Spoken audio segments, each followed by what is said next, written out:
Welcome, listeners, to the Wild Wild West End, a podcast about Galveston County naturalism and wildlife. This is episode 9, The Herons of Galveston County, part 1, The Night Herons. So, I like the format that I had going on with the rails of Galveston County, since it's a family that has a large amount of birds that occur in the county. I did break it into 2 episodes. This is going to be broken down even further, probably into 3, maybe 4 episodes because of the different types of herons we have. We have the 2 species of night heron, we have several species of egrets, a couple of herons, and then we have the bitterns. So it'll be 3, maybe 4 episodes. So obviously this is part 1, the night herons, and the 2 species that occur in Galveston County are the one pictured here, the black-crowned night heron, which are quite beautiful birds. To my eyes, they kind of look something like a giant gull almost, at least when they're in this posture. And sometimes when in the rare circumstances, they actually extend their neck like you see here. They appear like large gulls to me. Then there's also the yellow-crowned night heron, which to my eyes look more like other herons. So everybody sit back and relax for episode 9, The Herons of Galveston County, part 1, the night herons. And I'd also like to mention that you're going to be enjoying for the most part, the photography of Jim Stowe. He is a very talented photographer that works here in the county a lot. This guy really goes out and works hard for these shots, beats the bushes more than any other photographer I know, getting good shots of even common birds like night herons, and just practicing his craft to capture the beauty and grace of these animals. So thanks, Jim, for letting me use your photos in this episode. And Jim has many great photos of all types of herons, and I will probably be drawing more on his work in the episodes that follow up to this. Now, I'm not sure if episode 10 is going to be herons part 2, but eventually I will cover all the herons in a multi-part arc. So just to talk a little bit about night herons, in my experience, and where I saw my first night herons. I am very much a guy that goes out looking for snakes at night and frogs at night, and so obviously I'm going to encounter more nocturnal birds than your average birder will. The first night herons I ever saw were yellow-crowned night herons, and I would see them in the middle of the roads at night when I was out road cruising for snakes and frogs. And at the time, I was not a birder. Well, I mean, I still see them today. But initially, when I was seeing them, I was not a birder yet. So I didn't worry too much about an ID on them. But I did think they were really cool, exotic-looking birds. And always liked seeing them. Then when I became a birder, I got more interested in them. And all of the herons, of course. And, here we are. So I'm going to go ahead and move on now to the first bird that we're going to talk about of the 2. And that is going to be the yellow-crowned night heron. So this is the yellow-crowned night heron, Nyctinassa violacea. That name is, or that scientific name is actually derived from ancient Greek, meaning night lady. I guess that is probably referring to their graceful nature, which is most herons are very graceful birds, or at least appear to be with their long-legged. Some of them have a dancing movement to them, and obviously then these birds are at least from crepuscular to nocturnal. These guys are going to be out in the very early morning, the very late evening, and of course at night, since they are mostly a nocturnal bird. But of the 2 species, this is the more diurnal of the 2. You can actually see these out in the middle of the day feeding. If so, you do have a shot at seeing both of these herons actually during the day in the right circumstances. But the more common to see during the day, outside of a roost, is going to be the yellow-crowned night heron. So they're described by Cornell as fairly small, with stocky bodies, short, thick necks, and short legs. Now, I know those legs don't look very short in that photo, but comparatively to some of the other herons, they do have shorter legs. they are rather unhelpfully described as somewhere between the size of a crow and a goose, which is kind of a wide range if you ask me.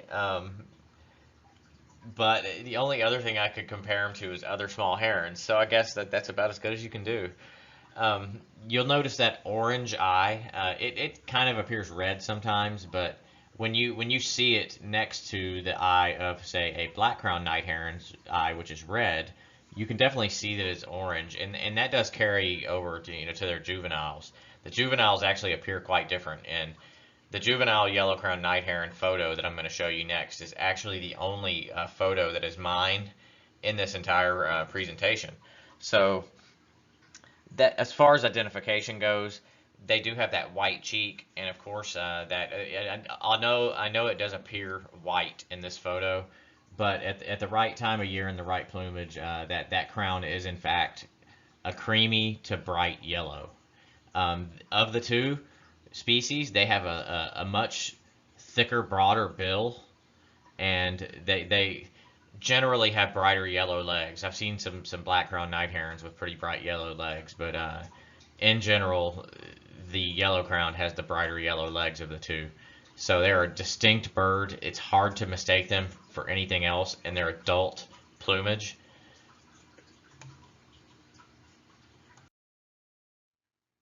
So this is the juvenile appearance of the yellow-crowned night heron.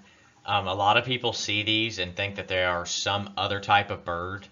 The real giveaway, as I said before, is their overall shape is the same as a yellow-crowned night heron to start. Then there's that distinctly orange eye that is also going to give them away, and really the key to here is the bill. The bill in the juvenile appears very much the same as the bill in the adult. So you're going to see these birds, these juveniles, and you're going to know they're night herons when you see them. The only problem then is to tell the juvenile yellow-crowned night heron from the juvenile black-crowned night heron. Now generally that's not going to be too hard because the juveniles are going to be around adult birds for the most part. And they don't really seem to flock together very much, the two species of night herons. So that can make it fairly easy. Another thing that can make it easy is that the black-crowned night heron very rarely extends its neck fully the way that a yellow-crowned night heron does. So those are just a couple of ID points. A lot of people see these and don't think that they're night herons, think they're some other type of bird, similar to juvenile ibises, white ibises, how they look different from the adults. That's actually a common thread throughout the entire bird world, is that many of the juvenile birds' plumages are not the same as the adults. So that's kind of all there is to say about that. We're going to move on to the next slide. So this is another photo by Jim Stowe, of course. It's a really nice head study photo of a yellow-crowned night heron where you can distinctly see that white cheek, that orange eye, and that broad bill, that really thick bill that they have, extended neck, and again the white crown, which will be yellow at certain times. So I want to play the calls of the yellow-crowned night heron for you now. So here we go. So I'm going to start with a couple of their flight calls.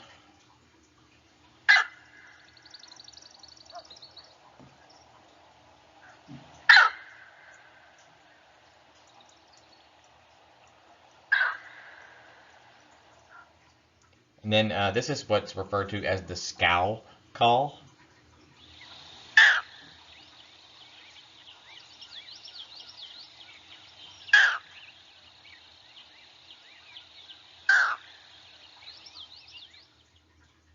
And this is simply listed as other calls.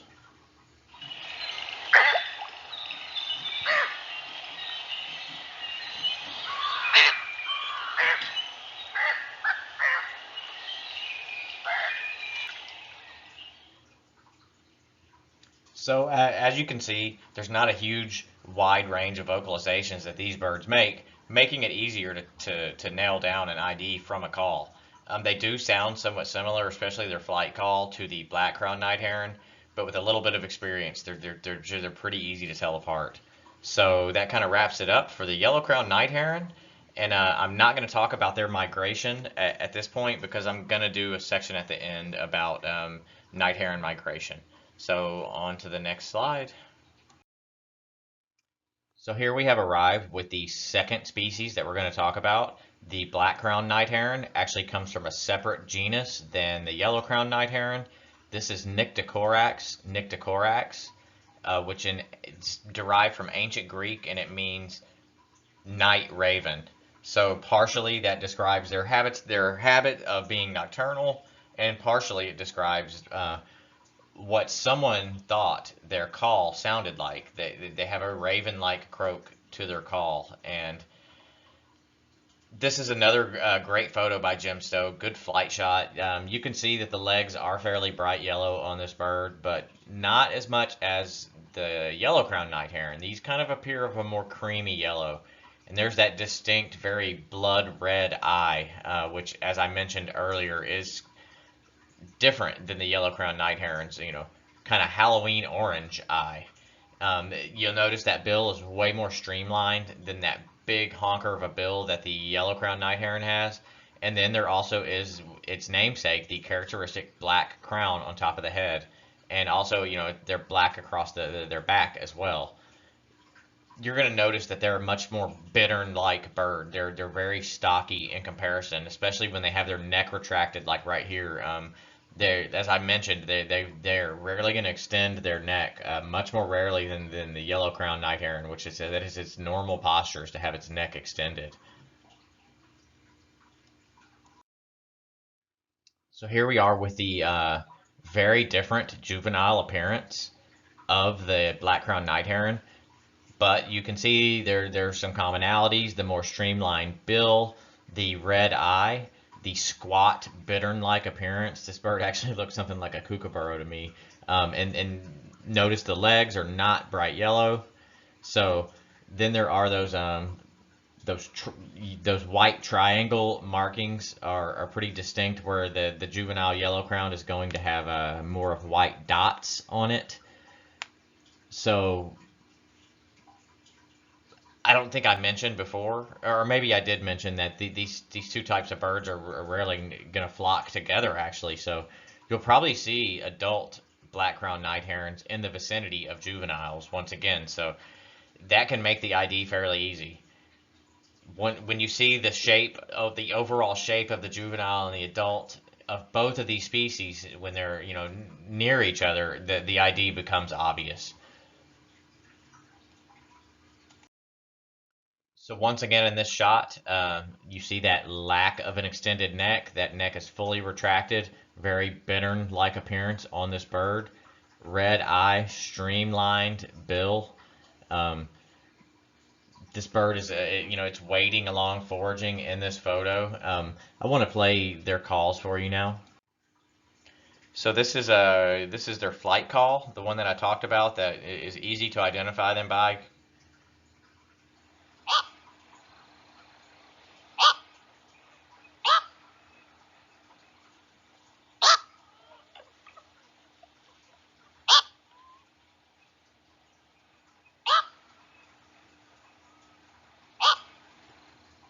So that's the call you're going to hear when they're flying over you, right as it is getting dark. Like just as it's getting too dark to see, you will start to see them flying over and giving that call as they fly.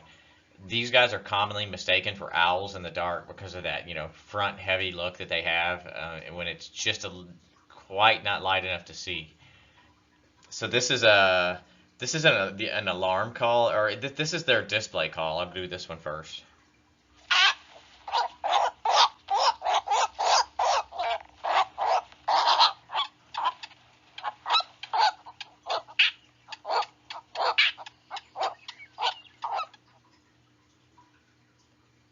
And then they also have an alarm call.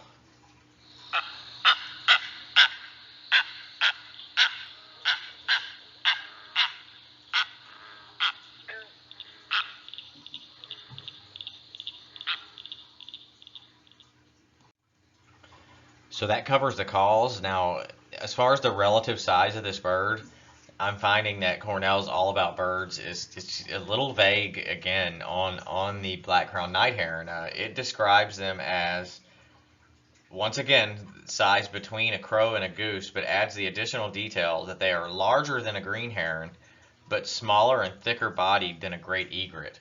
So that's once again a pretty wide range that they could fall into there. Um, Thankfully, their distinct appearance is such that you're not going to really mistake them for any other bird except in their juvenile appearance. To say a little of the habits of, or the commonalities in the habits of both species of night herons is, one, they are both primary nocturnal birds. As I mentioned before, the yellow-crowned is going to be more diurnal. The black-crowned seems, to me at least, to be more nocturnal, but they both are nocturnal birds. It's just that you'll see the yellow-crowns out feeding during the day sometimes, and not commonly see the black-crowned doing that. Um, Once you have found where a roost for either species, it's easy to observe multiple specimens. You'll see adults, sometimes juveniles there with the adults, in small flocks, sometimes large flocks, roosting.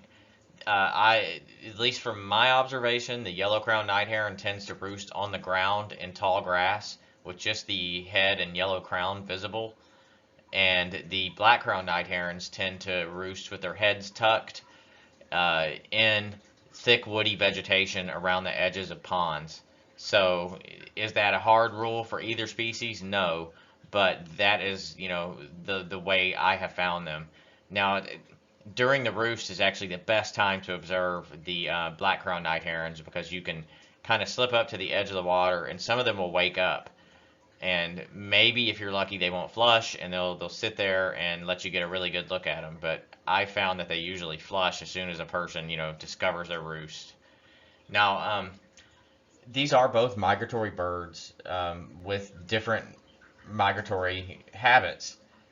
But here in Galveston County, we do have resident night herons that are here all year. Their populations become augmented at certain times of year, primarily spring, when other birds migrate through here. So I'm not going to get deep into the migration of the night herons, partially because, especially with the yellow-crowned night heron, it's a very complex topic, and there's not tons of data to support what's going on with their migration. There are several subspecies, and some of them are expanding their range northwards for a long time now. So that's kind of all I'm going to say about it. Migration is honestly not my strong point in knowledge of birds. It's a really weak point for me, and I was just talking to my friend Mort the other day about it. He gave me a bunch of his paperwork about migration because he's something of a specialist in migration, as is my friend Jim Stevenson, who's an ornithologist. So I am hoping to really learn a lot more about bird migration. As someone that's really interested in birds, migration is like a huge part of the puzzle. And I know people that have been studying bird migration for, 30, 40 years and still learn new things. So I'm not too ashamed of the fact that I don't know a lot about bird migration, because I am really in the infancy of my career in, ornithological knowledge. So I'm just not going to get too deep into it, because it's really a complex subject, especially with a bird like the yellow-crowned night heron. So I'd like to review, as a media review today, the Sibley's Birds Second Edition app. You can get this for iPhone, for Android. I guess you could probably get it for any smartphone platform. What a great app, worth the $20 that you're going to pay for it. I've heard various people say bad things about the original art, but it has been expanded and updated on any of the art where the coloration was off or there were errors. I find it to be a very reliable app. My favorite feature of the app is that you can side by side similar birds to each other and really compare those birds. Um, it has calls for almost every species, that probably has them for every species that is listed in the guide.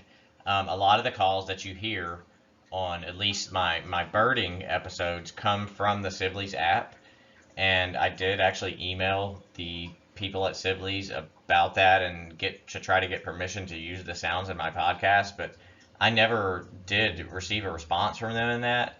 Um, Based on the amount of people I see using them at educational talks and the fact that I've paid for and bought this app, I'm gonna go ahead and say that it's probably okay for me to be doing what I'm doing with it. But I guess I'll find out if they ever contact me and tell me to cease and desist using their sounds in my podcast. But I don't see why they would do that. It's a great educational tool.